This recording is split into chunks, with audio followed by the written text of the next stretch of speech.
今天我们要谈一个非常重要的话题。作为父母和中学生，我们应该怎样看待和使用像 ChatGPT、Cloud 这样的 AI 助手？今天呢，我谈3点。第一，美国中学对 ChatGPT、Cloud 这种 AI 工具的使用情况到底怎样？第二， ChatGPT、Cloud 这种 AI 工具对中学生有哪些价值？第三，父母应该采用什么样的态度和做法？ AI 助手现在正在逐渐进入我们的学习和生活。作为父母，我们可能会感到困惑或者担忧。我们的孩子应该使用这样的工具吗？如果使用，又应该怎样正确的使用呢？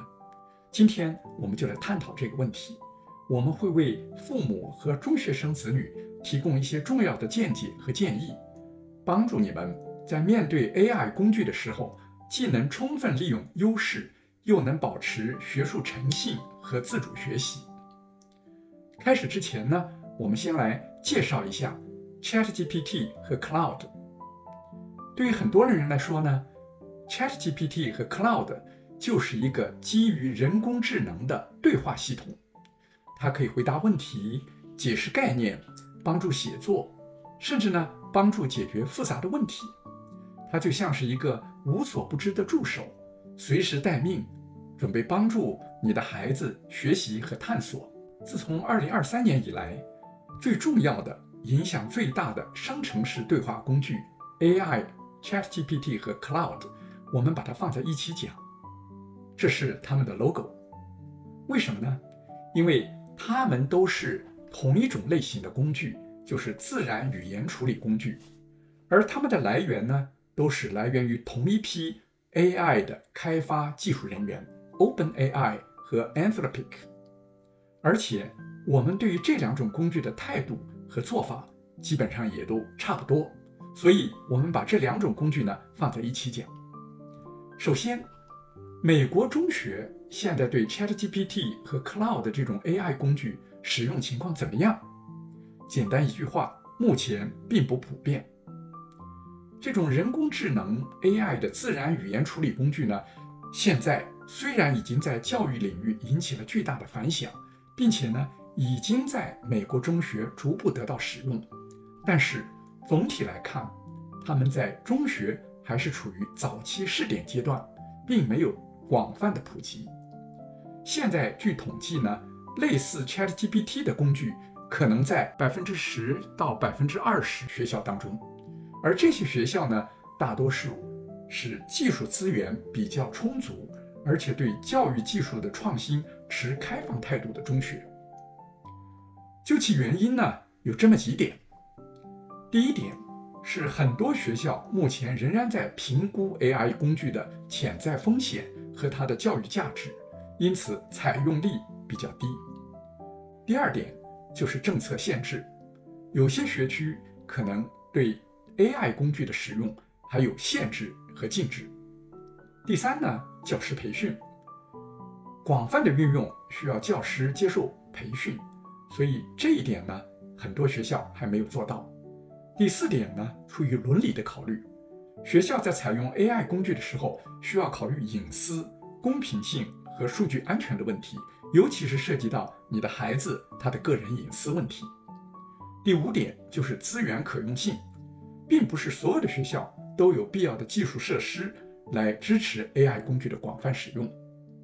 还有呢，就是课程整合，怎么样把这些 AI 工具有意义地整合到现有的课程中，需要时间和规划。所以基于以上这6点原因呢， AI 在美国的中学并没有得到普及。但是随着更多的试点项目和成功案例的出现，这个比例预计将在未来的几年显著增加。那今天我们谈的第2点呢，就是 ChatGPT 和 Cloud 这种 AI 工具对中学生有哪些价值？我认为这种工具对中学生价值非常高。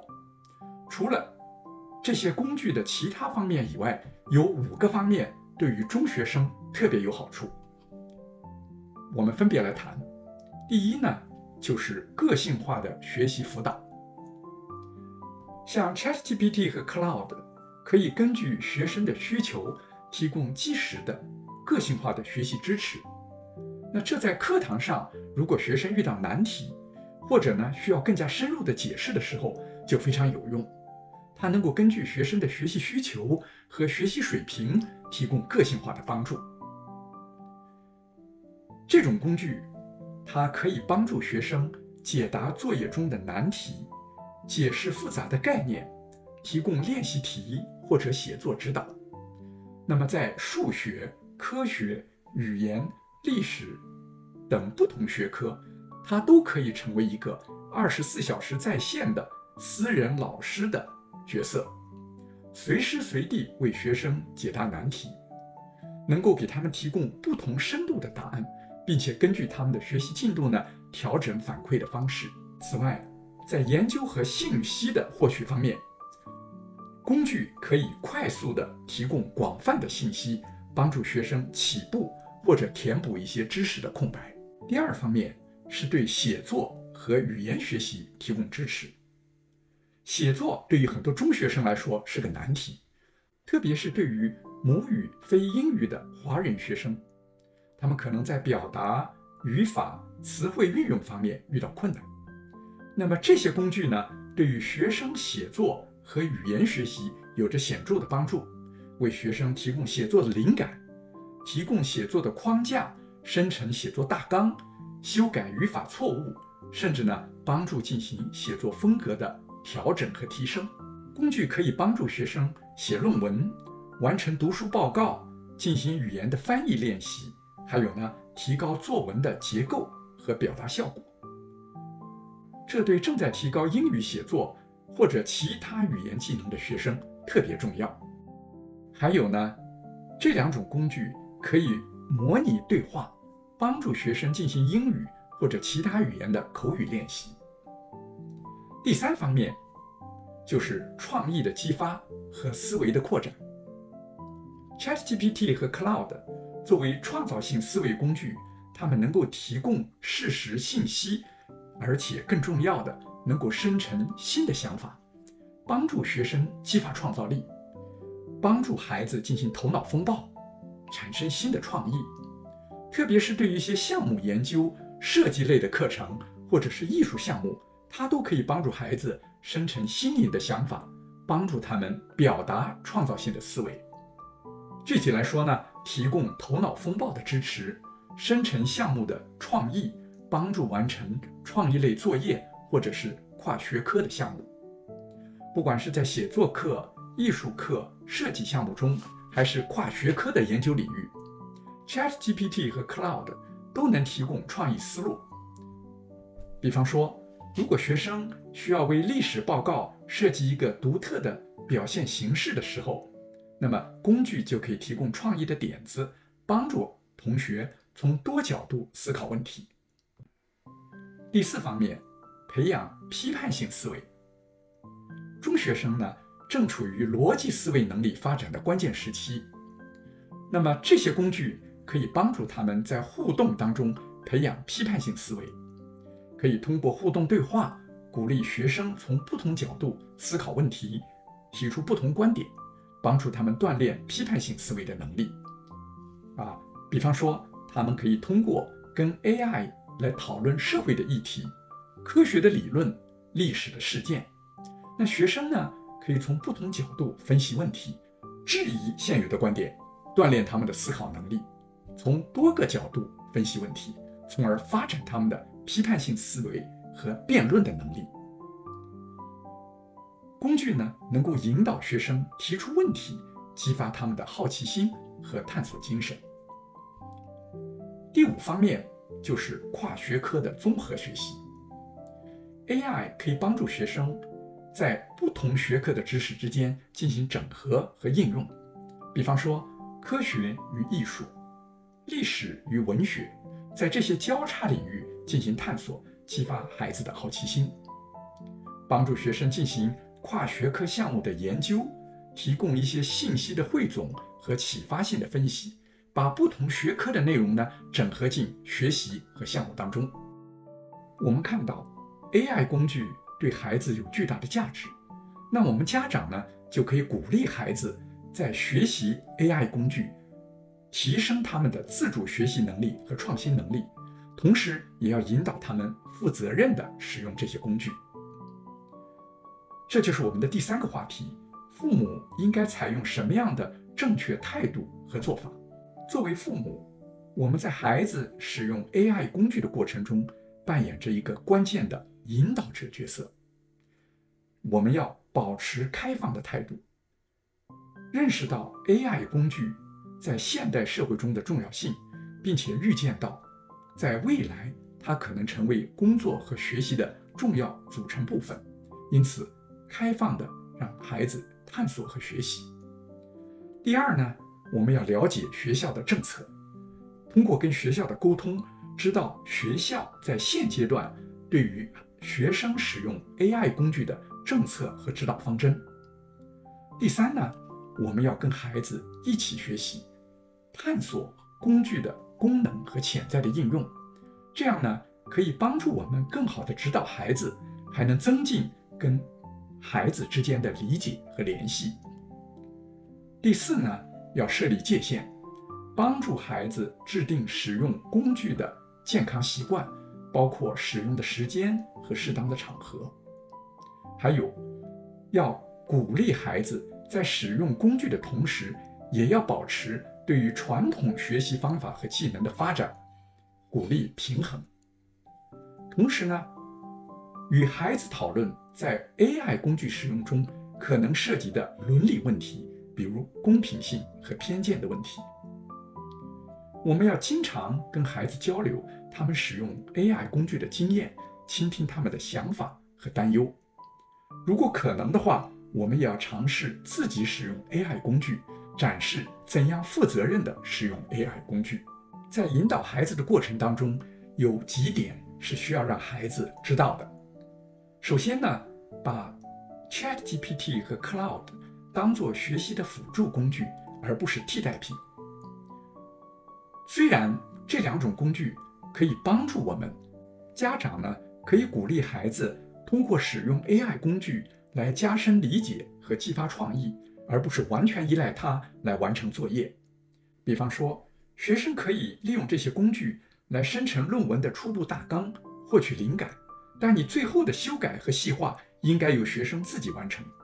我们要提醒孩子，学习的真正价值在于他们的亲身参与和理解，而不只是现成的简单的答案。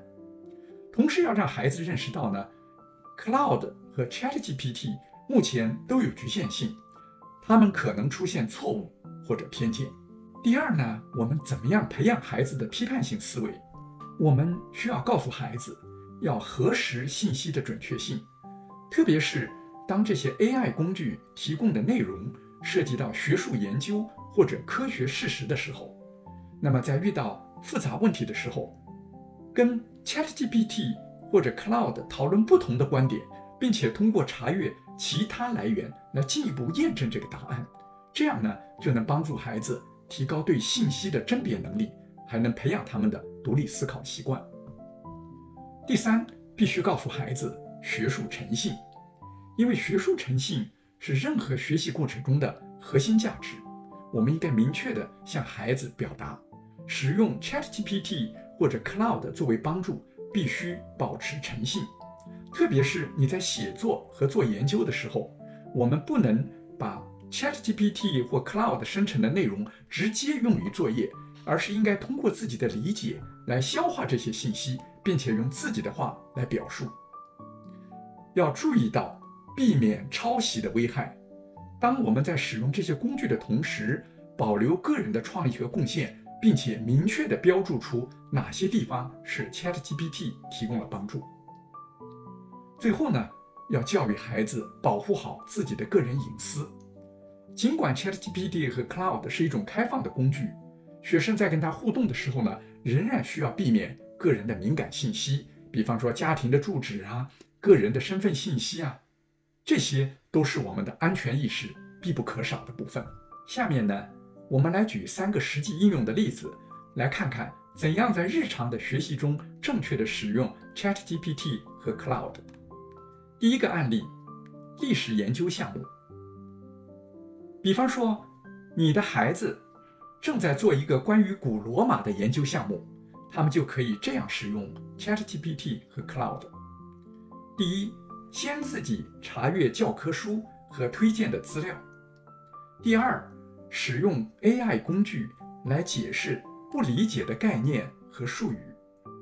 第三，可以请 ChatGPT 和 Cloud 提供额外的有趣的事实或者观点，来扩展它的研究范围。第四呢，可以用 AI 工具来组织思路，但是自己写出最后的报告。最后要在报告中注明使用了 AI 辅助工具。第二个案例呢，是解决数学问题。当孩子遇到困难的数学问题时，首先鼓励孩子先自己尝试解决。第二，如果卡住了，可以请 ChatGPT 和 Cloud 解释解题的步骤，而不是直接给出答案。第三呢，利用 AI 工具提供的解释来理解问题，然后自己完成剩下的步骤。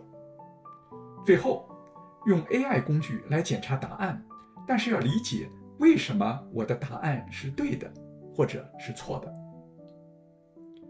第三个案例是改进写作。在写作的过程中，首先鼓励孩子先写出自己的初稿，然后呢，利用 ChatGPT 和 Cloud 来获取改进的建议，比如语法、结构或者表达方式。